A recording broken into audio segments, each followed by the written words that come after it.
Okay, today on the show, we have Haley Cutter, who's a top 1% realtor and founder of Cutter Luxe Living with Compass in Massachusetts. Now, Haley Cutter is the founder of Cutter Luxe Living with Compass. After growing up in the Boston area and graduating from Emerson, she began her career working for a top New York City advertising agency, but returned to Boston to get her MBA at Northeastern. Once she graduated, she shifted gears to the real estate industry. In 2014, she co-founded Live in Luxury, I'm sorry, Live in Luxury Real Estate. It probably happens all the time. But let me start that one part over so I don't screw it up because it is really cool. In 2014, she co-founded Live in Luxury Real Estate at Douglas Elliman. And in 2021, launched Cutter Luxe Living at Compass as the sole founder and managing broker, which is now one of Boston's top luxury real estate groups. And in December of last year, Cutter Luxe Living had a record-breaking month. So not a year, a month with 20 million in closings. This is absolutely incredible. Cutter Luxe Living serves Boston's most exclusive downtown neighborhoods and surrounding communities, all led by Haley's driving force for a better client experience. The brokerage is currently expanding also into New Hampshire and Florida. Please, everyone, visit Haley and her team at cutterluxe.com. And that is CUTTERLUXE.com. Again, cutterluxe.com. And by the way, unbelievable realtor website. I'm always impressed whenever I see a really great one. That's a good one. Go check it out. Haley, welcome to our show. Well, thank you so much. It's such a pleasure to be here. Thank you so much for having me. Yeah, I am so excited to talk with you. I am always, I've been doing these sort of conversations for about 4 or 5 years now, and I never get tired talking to top producers and finding out what it is they've done to get to where they are and what they're continuing to do. And right now, I think it's a particularly interesting time because I was with a couple hundred agents just a few days ago at an event with our local association, and you could feel the stress and tension in the room. It's realtors are it's tough right now. But you guys are crushing it. So I'm excited to hear about what you guys are doing. But I'd love to start at the very beginning and learn more about you because you didn't, your path didn't necessarily point towards real estate with your education. So I'm excited to learn how you made that transition and why. Absolutely. So yeah, not at all. I did not grow up thinking that I would ever be in real estate. It was not anything that I dreamed of as a little girl. I went to school. I majored in marketing and advertising, got my undergraduate degree at Emerson, as you had mentioned, in Boston. And then I was off to New York City. I worked for a top agency there, Gray Worldwide. And oh, sure. really Great got my company. feet wet in account management, working hand in hand with their Procter and Gamble team, Pantene Pro V. Had some great mentors there, really learned a lot, learned how to interact with different people. It was a great place to be. And me being from Boston on the East Coast, Boston's a small city, but if people can after they graduate, I think it's worthwhile for anybody, even if you're coming back to Boston, to spend a year or two in New York City. It's just such an eye-opening, wonderful global experience. I agree. I love both cities. And Boston's one that my sister, she's a brand manager she's a CMO, but she was lived and worked in New York City as well in sort of the advertising and marketing space. And so we used to visit there a lot. And Boston, I didn't have as many close friends, but I have visited several times in the last 5 years or 6 years. And boy, it's just such a wonderful city. Boston doesn't get its due because New York is so close and it gets overshadowed sometimes. But I love Boston. It's just a walkable, amazing city. You've nailed it. Extremely walkable. It's got great neighborhoods. They all have their own authentic flair, and it can become home. Whereas sometimes New York might feel too vast, Boston becomes a neighborhood. Yeah. So how did you make the pivot from being sort of on Madison Avenue, maybe down in New York City, making the switch back to not just to Boston, but of course to a new career? Sure. So I ended up coming back home. I wanted to be closer to my family. There were a few things going on, and it was important to me to be here. So when I came back to Boston, I tried the advertising route, and I found that it just couldn't compare with New York City. So at that point in time, my fiance, who's now my husband, he was in real estate, and I constantly found myself surrounded by him, his friends who were all in real estate. We were talking real estate, every time we went out for dinner, every time we had a cocktail party, as we were taking a walk in the park, and I did enjoy it. And I thought, you know what, if I can't beat them, I'm just going to join them because I was in it. Well, too, and also I imagine I'm curious because you're really a marketer at heart, and that was your background, your training as well. I'm curious if you, as my background is the same, and I'm curious if you ever looked at some of the marketing and the branding that was happening, the advertising in real estate, in the realtor world, for example, and thinking I could do a better job of that, Of or I course, could. of There's course. lots of room for Yeah. improvement, I think, right? Yeah. 100%. And we're going back to 2008, 2009, and all these great tools and apps that we have now where even if you have no advertising experience, you can put together a really cool ad. Those didn't exist. So some of the real estate advertisements, they just really weren't that good. Yeah, we didn't have Canva back then, right? Like No Canva just Canva. changed the game for everyone who goes, I don't really know how to use Photoshop. And Canva came around and said, oh, no problem, we can take care of that for you. And now everyone can have cool looking stuff without really a design background. But you're right, back then you were really on your own. You were. You absolutely were. So I loved being able to put my advertising and marketing background to work. PR was also an area that I studied, and it was a perfect complement to the real estate industry. Yeah, it makes so much sense. And I would love to hear about, being that you're from that, from the Boston area. You guys service all of Massachusetts, we should say. I have been as far west as, which is not very far west, as far west as Worcester. That is as far, but I know Massachusetts has got a lot more than just Boston in it. But you guys cover so much ground, and your team. So tell us why you decided to build a team. And I always think this is interesting because, and the reason I'm asking is there's so many agents right now who are either solo practitioners, or maybe they're already on a team and they're either thinking I want to join another team, maybe this team isn't the right fit, or they're not on a team thinking I either want to build my own team or I want to join an established one. I'm curious on why you decided to build a team. So the reason that I was driven to grow and build a team is that I know my strengths. My strengths are in marketing, they're in advertising, they're in sales, but they're not in so many other different areas. And I think that as realtors, as brokers right now, we are not just being called on to go in, open the door, and show the features and benefits of a property, but we're asked to be the financial analyst and really diving deep into all the trends, where the price point's been, mapping it out across the board. So finance side, operations. When we work with new development clients, we're partnering with groups that are doing visualizations. So it's not as if a photographer can come in and just take photos, but we have members on our teams that specialize in all these different areas. And my skills, that's not where I'm best utilized. And why I like a team and how we build our team is not just, oh, you're going to sell in downtown Boston, you're going to sell in Beacon Hill, but what are the strengths and attributes that you can build, and how can we all be stronger together? Yeah, that makes it so the way that you have your team are predominantly are people are agents on your team. Do they have different roles, or how does your team structure? Sure. So it does differ project to project, home to home, but I'll give an example. So right now we are in the process of bringing a beautiful $6 million plus property to market. It is located in Newton, Mass, which is directly outside of Boston, one of the Yeah. premier suburbs.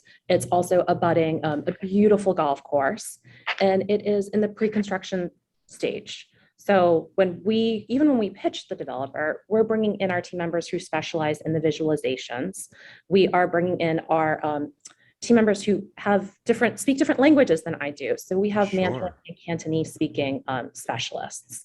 We're bringing in our finance team, and then we're saying, okay, so I am going to be the one who shows the property 99% of the time, but Catherine is going to be helping and working with our visualization team, which is out of Vancouver. And interestingly, the team that we're working with this time is out of Poland, right? So we're really global in here. But no one person can manage all this and do it really, really well. Right. It takes a village. It does. Yeah.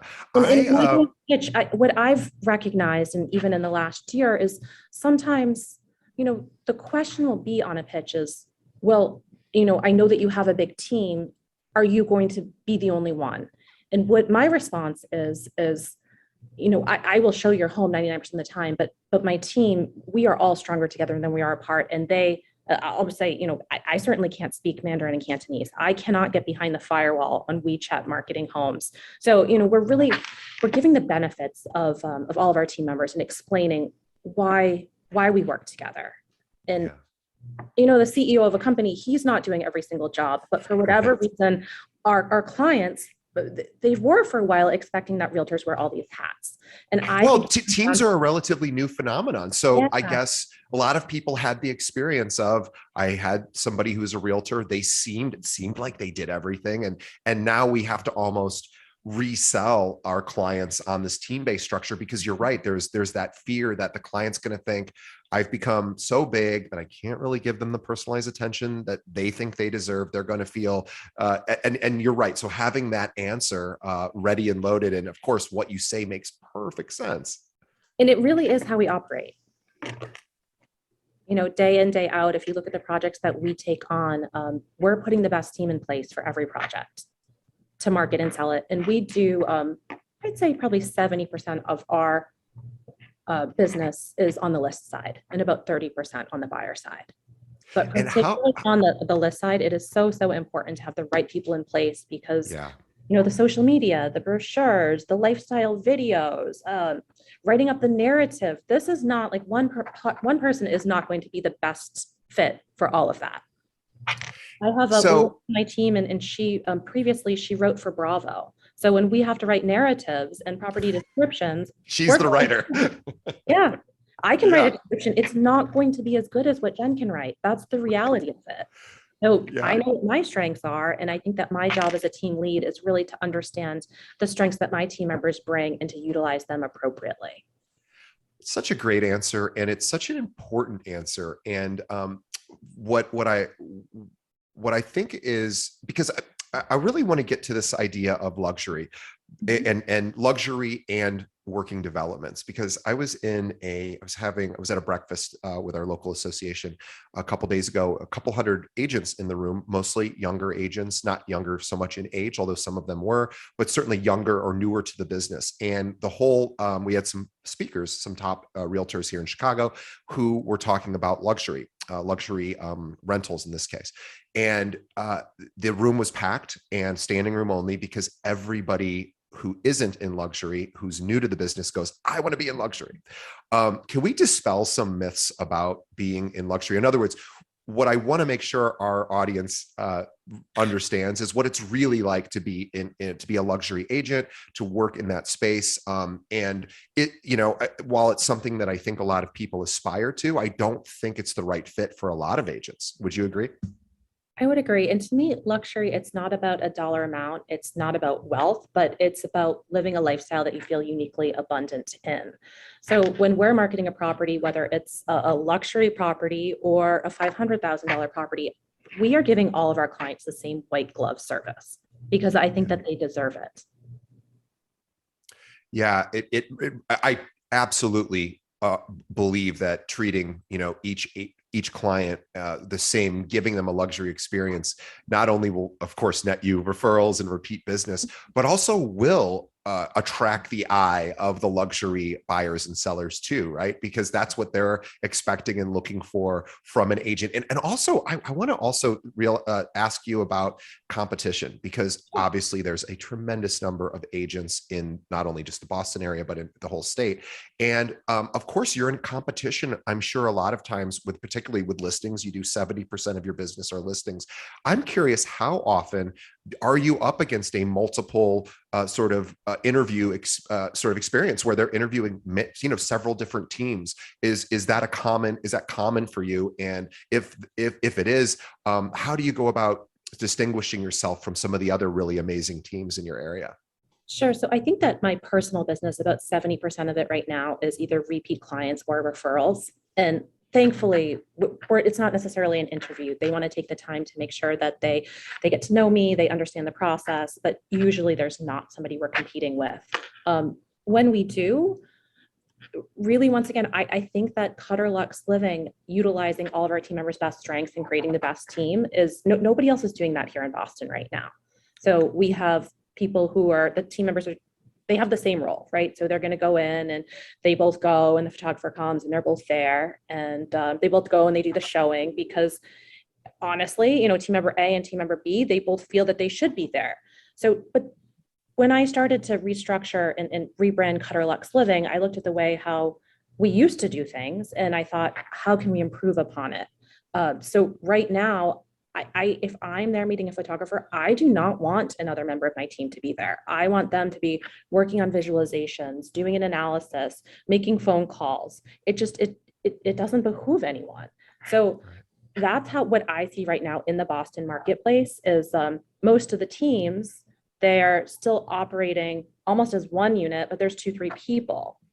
And fine, like you're brand new and you want to shadow, and of course that's appropriate to do so. But I really spent a lot of time this past year thinking long and hard about just the utilization of time and how we can make sure that we have time for ourselves and our self-care and our family so that then we can give back and really give 200% to our clients.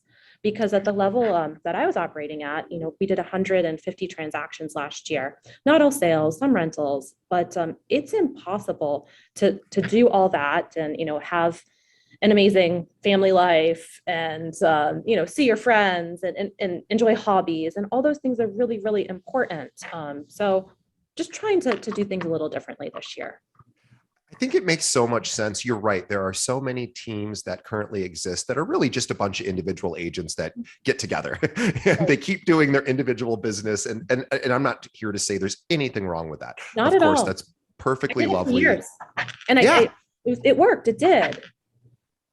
But I really think, what you said is so important. I think as a society, I think, we used to think things like multitasking worked and being a jack of all trades worked. And then the science is now more available to everyone that is really, really clear that it does not work as effectively if you try to do everything. Well, there's just a lot of things you're not going to be good at. And you had talked about, hey, I'm a marketing person. I'm a branding. I'm an ad person. I know that side of it. I'm not a visualizations person. There's certain, you're awesome at showing. I understand it, but my time is not best spent doing that. Right.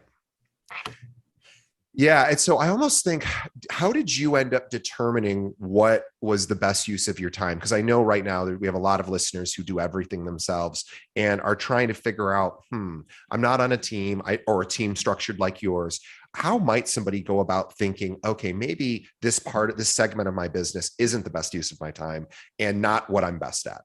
Sure. So I think for a solo agent, the best opportunity and the quickest would just be to outsource. Yeah. So perhaps hiring on somebody to help with your marketing or administration. So start little by little and those opportunities are available to everyone. And then I'd say if you're a solo agent and you're looking to build a team, approach it as if you were building a business. You need a CEO, you need a CFO, you need a marketing person, you need someone who's going to help out with the public relations. Maybe you just have 3 agents that all they do is sell and they sell really, really well. But if an event needs to be executed to promote the property, you recognize that that's not their skill set and you have team members that you can shift and actually into pay accordingly. Yeah, it makes so much sense. I am curious right now, being that we're in a shifting market, in particular, we know everyone listening, pretty much everywhere in the country, here at least in the United States, we're dealing with, of course, rising interest rates. So buyers' price points are shifting. Oftentimes not for the better. We have, of course, inventory issues, not as much on the market. And right now, I imagine there's just a lot of client management that has to be done and expectation management and helping somebody understand the turbulence of what's happening. I'm curious on how you think about having those conversations and what you're doing, with your clients when there's the buyer clients, for example, which I know isn't the primary part of your personal business, but still something you have to service. And how are you talking to clients about, gosh, guys, there's just not much out right now. How are you educating your clients about the current conditions? Sure. So when it comes to the buyer side, we are constantly speaking to the mortgage lenders, the banks, and saying, as well as the listing agents, what's making a difference? Why is client A getting the home over client B? And the way that offers are presented now have changed significantly in the last 12 months. In the last 6 months, there are new vehicles and tools available to certain mortgage lenders where rather than just having a pre-approval letter, you could submit an offer that's completely gone through the underwriting process. So that did not exist, at least here in Massachusetts in the pre-COVID market. So it's pretty amazing when you just look and really these banks and these brokerages, they're trying to figure out ways to make their clients shine and win homes. They know how important it is to them. So we stay on top of our game, and we're in contact with the mortgage brokers, with the banks. Sometimes we've even asked, not sometimes, across the board, if we know that our clients are in a competitive situation right now, when we're submitting the offer, we're submitting a letter from the mortgage broker that is explaining, client A has already gone completely through our underwriting process. Their funds are strong. They're putting down less, or they have more means than they're even putting down. So if something happens and there's an appraisal gap, so what an appraisal gap is, right, is if a home right now is selling for $1 million, but the comps in the area really only support an $800,000 sale, then when a bank appraiser comes in, he might only appraise it for $800,000. So it's now up to the buyer to cover that difference. So we're assuring the sellers that our clients are able to do that. And yeah, appraisal gap coverage is huge right now. Very, very common. Absolutely. And we're setting the expectation for the buyers that this is what you need to do. And right now we are in a market that in the hot suburbs, unfortunately, you're waiving the inspection. And that's a little scary. If you don't have any knowledge, you're not a contractor. I'm not. I go into a home and I don't know what's in working order and what's not. Of course, if I turn on the light and it doesn't turn on, I know it's broken. But what's going on between the walls. So you know what? An open house is actually the perfect opportunity if you would like to bring in an inspector, your uncle. That's brilliant. I never thought whatever of that. it may be. There's nothing wrong with doing that, at least not here in Massachusetts. I'm sure every market is different.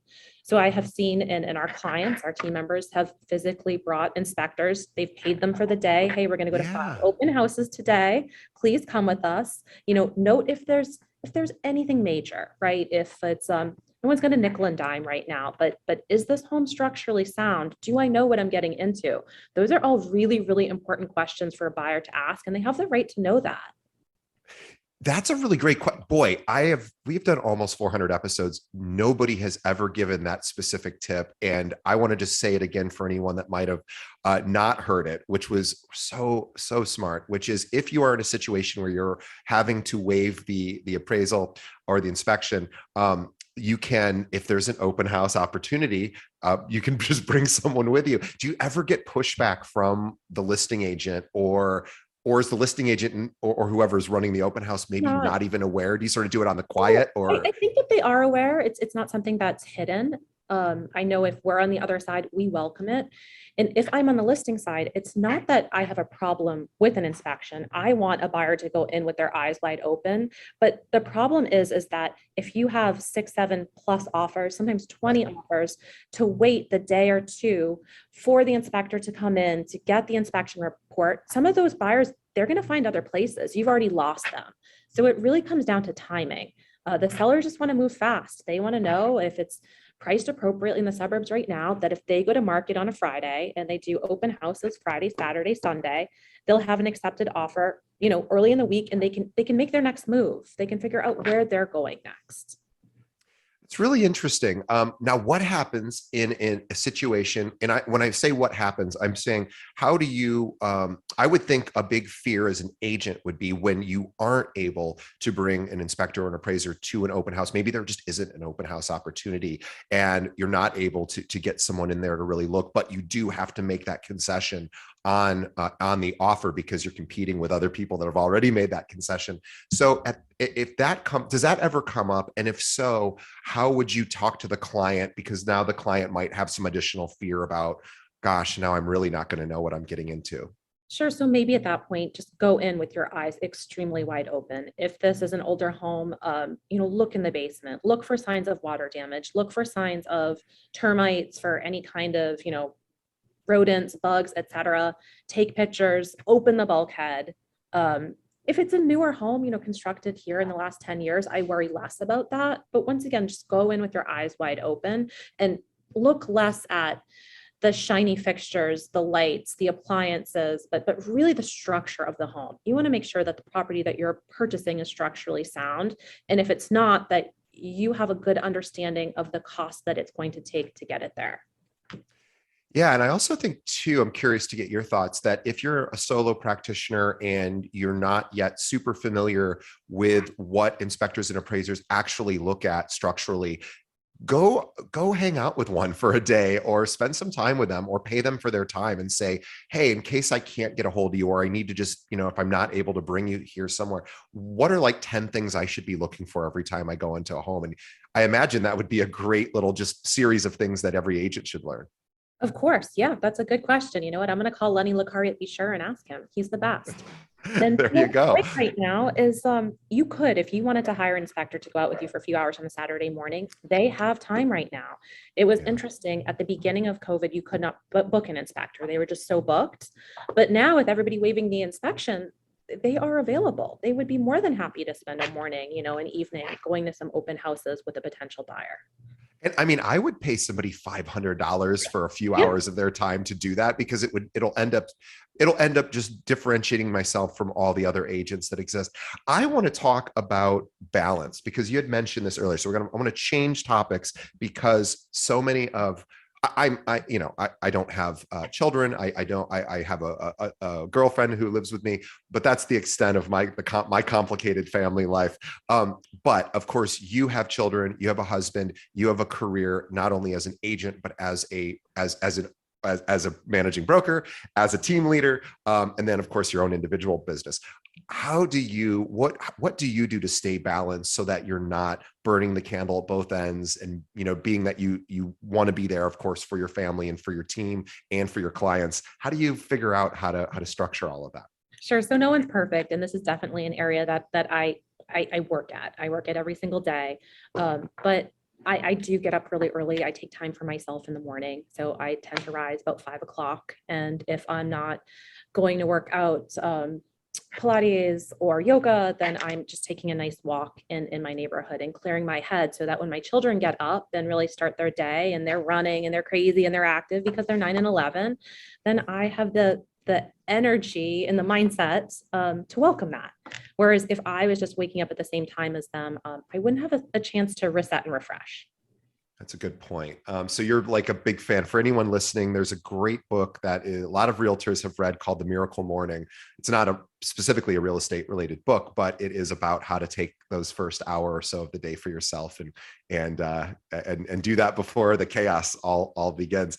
I'm curious about boundaries. And when I mean boundaries, I don't mean personal boundaries, more about work boundaries. So for you, only because this question comes up so often, if you get a text from a client late in the evening, do you have special rules around, if it's after a certain time, I don't worry about it? Or are you hey, no matter if I'm awake, I'm responding? What are your thoughts about If I see client? it, I'll respond, but I also go to bed really early, and my team members know that. So sometimes if they're texting at 9 p.m., I might be up, but by 9:30, I'm asleep.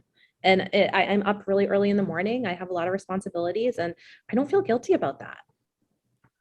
No, and nor should you. Yeah. I just think it can be very difficult for agents sometimes to feel like it's okay to tell their clients, hey, I'm available from, usually from this time to this time. If I'm up, I'll certainly respond after that. Sure. If I'm not, first thing in the morning. But so many agents have a hard time setting those boundaries with their clients.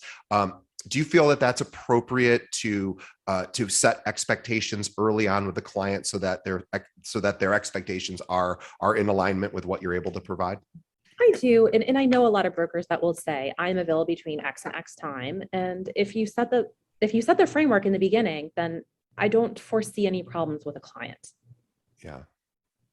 That's Yeah, something I that think I could get better at. And I know sometimes people say like, oh, I respond to emails between X and X hours.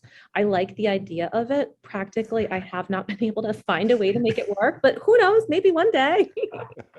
I'm laughing because I have the same problem. I'm like, I know I shouldn't be checking my emails all day long. I know it's not good use of my time, but it's addictive, and it feels good to immediately respond And to I don't something. want It's to not. fall behind. Like when I fall Yeah, behind, that gets overwhelming. yeah, If yeah. I can just keep up throughout the course of the day, and it's okay. Well, I have a question I'm going to ask, and then before you answer, I want to I have to do a quick sponsorship read. But my question is about team members now, and I know you have a large team, and when you think about adding a team member, I'm curious to know what qualities in somebody you're looking for, not so much their skills, because obviously you're going to you pick people with very specific skills. I'm more interested in qualities, because I am sure so many agents want to work with your team, want to join your team. You guys are one of the most successful teams in all of Massachusetts, so I'm curious on what you look for, because I think that'll help. And again, you're one team and there's millions of teams that look for different things, but I'm curious on the qualities you look for in somebody that you're considering to join your team. And I think that will help our audience understand what somebody at your level might be interested in. But before we do that, I want to take pause for a quick moment to talk about our episode sponsor. It's one of my favorite companies out there in the real estate tech space, which is called Follow Up Boss.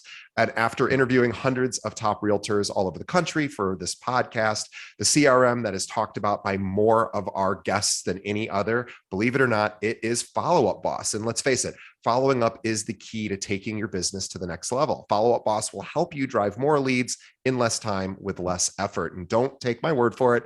Robert Slack, who runs the #1 team in the United States for real estate agents, uses Follow Up Boss, and he has built a $1.5 billion business in just 6 years. Follow Up Boss also integrates with 250 existing external systems. So if you're already using other pieces of technology for your real estate business, no problem. Follow Up Boss integrates with them. You can keep those tools too. But here's the best part. Follow Up Boss has 7-day-a-week support. We know real estate happens at nights and weekends, right? So they are available. So you'll get the help you need when you need it. Get this, Follow Up Boss is so sure that you're going to love their CRM, and for a limited time, they are offering Keeping It Real podcast listeners a 30-day free trial, which is twice as much time as they give everybody else. So, and by the way, no credit card required. So they are so confident you're going to keep using their systems, and you will once you try it, that they're going to give you 30 free days, and then they're going to ask for payment if you want to keep going, but only if you visit the special link, which is followupboss.com/real. Followupboss.com/real for your free 30-day trial. Follow up like a boss with Follow Up Boss. And now back to our question. So when you're looking to expand your team, what qualities do you look for in an agent? So first and foremost is character, because if I'm bringing somebody onto my team, then they are indirectly, but also directly, linked to me. So that is the number one trait that I am looking for in an agent. We want people who are go-getters and are going to go the extra mile, roll up your sleeves, get your hands dirty. It's not all what you see on Selling Sunset and the stiletto heels and walking around and pointing out the attributes of a condo. We've sold $9.5 million condos. They're beautiful. That's great. But that probably is 1% of what we're doing on any given day. So sometimes we're moving furniture, and we might be moving furniture up the stairs. So it's not all glitz and glam, and you have to work really, really hard and be willing to put your time in. Also, our team, we are large right now, and it's extremely important to me that any new team member that we bring on it really is compatible with our team, has complementary skill sets, isn't directly competing with anybody, and it's going to fit in and feel welcome. So something that we've done, and this didn't exist initially, but now if anybody does want to join our team, and initially I'll have a conversation, and if an interview, if you will. And if I think that the person would be a good fit for our team, our next step is that they come in and they attend one of our team meetings. So we meet at 11 o'clock every Wednesday on Newbury Street. It's the one time that I'm in the Boston office, because otherwise I'm just running around home to home, showing and selling and everything else. So it's a good opportunity, and we roundtable. It's really fun. Wednesday is my favorite day of the week. And, first is just, observe, see what's going on. Like, does this seem too crazy for you? Or is it like these people, I like them, they're my tribe, where do you feel? And then after that, the team, we as a team, not just me, but it's, hey, Sarah came in and what does everybody think? Do we think that she'd be a fit? And the fit goes two ways too, right? So if we feel you're a fit, like you also have to feel that you're a fit. And then we're taking it even a step further. And until we formally onboard anyone, we'll have a trial. So based on what's going on, if someone's traveling, maybe it's a little extended. If they're going to spend a lot of time with us, maybe it's a month. But that's an opportunity for you to come in to go to our events, shadow me or any of the team members on listings to help out and then feel like does this feel right for you? Because it's so important right now that the team members we're bringing in, we need the team to be strong. We're currently strong, and we just want to make sure that if we're adding, it's the right person and it's the right fit. We're not adding on a team member just to get your $10 million in sales. That's irrelevant. It's irrelevant, and it doesn't help the team necessarily. It doesn't. Do you have a skill that you can offer that we do not have? So when Catherine came in and she could speak Cantonese and Mandarin, and she has an amazing background and she's posting things on WeChat, that's something that I can't contribute. But that alone would not have got Catherine on our team. The fact that she fit in and everybody felt very comfortable with her, that she was willing to do anything, like that's what got her hired.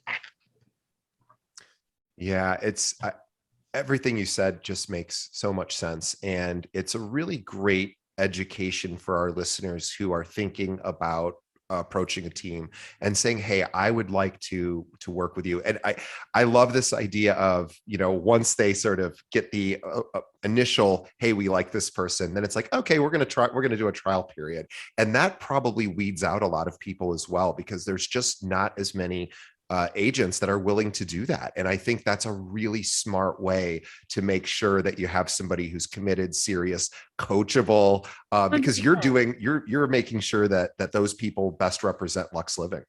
And probably the final step too is if somebody shadowed for a month plus whatever we feel is appropriate, if I'll sit down with them, and I'm not just asking them what their goals and expectations are. I'm asking them what the goals and expectations are for me and for the team. Because I do not want to be bringing anybody on that I'm not meeting their goals and expectations. And I think that that's a really important question that often is not asked. And I don't even know if the agents give it thought until you ask. Because if someone's expectation of me is that every morning, we're going to have a phone call for an hour and then we're going to recap for an hour in the evening, I apologize, but I just don't have time for that right now. Right. But if it's like once a week, we want to sit down, we want to do goal setting. If they want the opportunity to shadow, great, I'll let you know. But sometimes somebody might come in and they think in their head that their goals and expectations are going to be met by you as a team lead or by other team members. And I just want to be sure that we're all on the same page. We take the professional photos, we have the ads and all the publications. The last thing I want is to put something out there and then somebody's, no longer a part of the team. Sure. But I think you said something also really important, which is agents, you can ask those team leaders, hey, here's what I'm looking to accomplish. Can you help me get there? As opposed to saying, here's why I'd be a great fit for your team, which of course you should say as well, but also say, here's what I'm looking for. And I'm really looking to accomplish this. Can you help me do X, Y, and Z? And I imagine, you get calls from agents who are just looking for a lead source and are unable to do that on their own. And so they're like, well, if I join a team, I might get some leads. But until you understand what that person really needs, and you might not be willing or able to do that. But a lot of times you're right. The agent doesn't say, here's what I need. Right. There needs to be a fit. I think that's really important, is ask for what you need. And it's okay if it's like we get these calls too, because I handle people who are interested in joining our firm, and we get those questions a lot. I always say, what are you looking for? What do you want in a firm? And if immediately it's like, oh, I really need a lot of leads, I'm like, we are not the right fit. I wish we could do that, but the truth is we don't. And I'd rather that right now, and then otherwise join us. And then, photos, all of the things. And then you're like, oh, that person isn't happy here, and they leave, or we're not happy with them. And I would love to talk. The last thing I want to talk about is something you said earlier, which is about your referral. 70% of your business is referral, repeat, business. What are you doing? This is what I'm always interested in after the sale. What are you and your team doing to stay in touch with clients? Maybe they just bought a home and you're like, this person, this is their forever home, or they're going to be there for a long time. What are you doing to still stay at least in the back of someone's mind as they progress when they're not needing your services right away? Sure. So for us, it's always relationship, not a transaction. So when the home has closed, we're going to call, we're going to send cards. We do a weekly newsletter, and that's just an opportunity for us to be top of mind. And sometimes if a client purchases in downtown Boston, they might not know that we have 2 new listings coming on in Dennis on Cape Cod. But when they get our newsletter, they're like, oh my gosh, Haley, I didn't know that you service that. And you know what? My brother, he's thinking of buying a house on the Cape. Can you help him? So it's little things like that. So some of it is just putting them on the newsletter list. And of course, if somebody wants to unsubscribe, it's their right to do so. Please, by all means do. But most people say how much they enjoy it. Yeah. And just if you were calling them, every day, you're not going to call them every day, but, maybe pick up the phone every few months. Or if you know that somebody really enjoys baseball when the season starts, say like, oh my gosh, you going to the baseball game? Like, let's meet up. Just keep it real and don't be fake about it. I think that's right. I think people can sniff out inauthenticity or non-authenticity. I'm not sure what's the proper way to say it, but yes, I think being authentic and being gracious and also thoughtful, like in your case, every week sending them what Brian Buffini would call an item of value. They probably, they're busy. They don't want to hear from you every week, but every now and then. Oh, I've got a funny story. So yeah, go ahead. We have a client who has become a friend, but when we were initially looking for properties, and she must have purchased in Beacon Hill about 5 years ago now, we were touring some spectacular homes, $4, $5, $6 million plus. And for whatever reason in the Back Bay, a lot of the homes we went into, they were just staged a little funny. So there was this one that there was actual stuffed cats arranged on every bed with a cup of fake milk in front of it. Oh no. So she was like, oh my goodness, Haley, like you got to get me out of this house now. Like she just looked at me, she's like, no, no, no, no, no. And they also had creepy dolls. So to this day, if she goes into a gift shop and there's like a cat joke, like she'll take a picture and send it to me, and I'll take a picture and send it to her. So it's just, but that's authentic. That's real. Mm-hmm. It is funny. Realtors get to sort of see how the other half lives sometimes too, right? We're like, wow, that person painted a sky on their ceiling with clouds, and okay, or they are really into taxidermy. Yeah, it was bizarre. but those experiences really bind you to other people, right? Because you share that sort of intimate, funny experience, and then it becomes kind of a lifelong joke, right? Me cat gifts too. Like it's not just me giving them to her; she's giving them to me. The shared bond, commonality. I think it's a great place to wrap up. Being authentic and having fun with your clients, and just being yourself, and above all, you demonstrate and your team demonstrates professionalism. And I think that is at the end of the day what seals the deal, what keeps everyone happy and wanting to work with you. Because I know there's a lot of people I really like and I'm connected to, but I don't trust their skill set, right? And you guys do everything. You're authentic, you're a well-oiled team, and you have really strong, not just you, but everyone on your team is really, really skilled. And I think that's just an incredible combination. Obviously, you're having incredible success as a result. Thank you so much. We also have a lot of fun along the way. Yes. Yeah, I get that as well. I totally believe it. Just even looking at some of the photos, everyone in your staff, you can tell when people smile just for team photos, but they're maybe not that way. You can see it in the photos. Your photos, everyone looks legitimately happy. And you just said hanging out with everybody on Wednesdays when they're team meeting, that's your most fun thing to do. So boy, it seems like a wonderful environment. I want to wrap up by saying, if anyone out there, if any of our listeners have have clients who maybe vacation out in Massachusetts, of course, Cape Cod, there's lots of wonderful places on the East Coast. Or if you have clients that are relocating to Boston or anywhere in Massachusetts, Haley and her team would love the opportunity to chat with you. Or if you just happen to be a listener and you're not a realtor, but you live in the Massachusetts area, or if you're moving there, definitely check with Cutter Luxe Living. They would love the opportunity to chat with you, see if you'd be a good fit, and if they would be a good fit. And the best way to reach them, obviously, you can go right to their website, which is cutterluxe.com, and that's Lux with an E at the end. Cutterluxe.com with Compass in Massachusetts. And Haley, if anyone else wants to reach out to you, is there a better way they should touch base? Social, Haley.Cutter is my handle on Instagram as well as Facebook, or Haley.Cutter@gmail.com. Wonderful. And we will have links to Haley's Instagram and Facebook in our show notes. So if you're listening on a podcast app, just look in the show notes and you can follow her on social and contact her that way. Haley, thank you so much. We are so grateful for your time. We know how busy, oh my gosh, you guys are so busy. And you took the time to really help our audience improve their business. And we're so grateful for you for that. So on behalf of the audience, we say thank you. On behalf of Haley and myself, this is actually Memorial Day weekend when we're recording. So Haley, I want to hope you have a wonderful holiday weekend. Also hope all of our audience enjoys the holiday. By the time most of you hear this, Memorial Day will be long gone, but I hope you had a wonderful holiday weekend, and we will see everybody on the next episode. Oh, one last thing, please tell a friend about this episode. Think of one other agent that in your office that you know that could benefit from hearing this great conversation with Haley. Send them a link to it. There's a million ways to do that. So please let them know about our show. Haley, thank you so much. Thank you we will so see. much for having me. Thank you. So grateful to have you, and we will see everybody on the next episode. Thanks, Haley. Thank you. Bye, guys.